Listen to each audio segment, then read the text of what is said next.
அதாவது அடுத்த வருஷம் வரப்போகிற டூம்ஸ்டே படத்துக்கு இப்போவே ப்ரொமோஷன் ஸ்டார்ட் பண்ணிட்டாங்க. அண்ட் இந்த மூவிக்கான ஷூட்டிங் வந்து அடுத்த மாதத்துலேருந்து நடக்க போகிறதா சொல்லியிருக்காங்க. இங்கிலாண்டில் ஒரு க்ளோஸ்டு ரூம்குள்ளார முடிஞ்ச அளவுக்கு லீக்ஸ் அண்ட் டாக்ஸ் எதுவுமே வெளியே வராத அளவுக்கு பண்ணுறதா சொல்லியிருக்கிறாங்க. அண்ட் இதனுடைய ப்ரொமோஷன் ப்ரீ ப்ரொடக்ஷன் மட்டுமே கிட்டத்தட்ட $8 மில்லியன் வரைக்கும் செலவாயிருக்கு அப்படின்றது சொல்லியிருக்காங்க. அண்ட் அஃபிஷியலாகவே கன்ஃபார்ம் ஆகிருக்கு.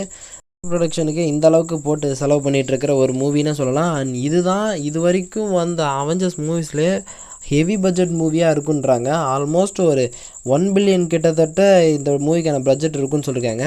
கண்டிப்பாக இதை தாண்டி என்ன தான் கலெக்ஷன் எடுத்தாலும் இந்த மூவிக்கான அவ்வளோ ப்ரொடக்ஷன் ஒர்க்ஸ் போய்கிட்டு இருக்கு அப்படின்றதுமே ஒரு மாதிரி பயங்கர ஆச்சரியமாக இருக்குது. நம்ம இது வரைக்கும் யோசிச்சு பார்க்க முடியாத அளவுக்கு இந்த ஷூட்டிங் வந்து படம் பயங்கரமாக பிரம்மாண்டமாக நடக்குன்றதில் எந்த ஒரு சந்தேகமும் இல்லை. நிறைய லீக்ஸ் அண்ட் தாட்ஸ் வந்து கான்செப்ட் தாட்ஸ்லாம் நிறையா ஆன்லைனில் பார்த்துருப்பீங்க. அண்ட் ஒரு 5-6 தாட்ஸ் கிட்டத்தட்ட இருக்கும். பட் இது வந்து டூம்ஸ்டே தான் இல்லை சீக்ரெட் வார்ஸ் தான்ன்றது சரியாக தெரியல. பட் இதெல்லாம் வச்சு பார்க்கும்போது ஒரு மாதிரி பிரம்மாண்டத்தை கொண்டு வந்தாலும் பட் இது வந்து அஃபிஷியல் கிடையாது அப்படின்ற மாதிரியுமே கெவின் ஃபெய்கி சொல்லியிருக்காப்புல.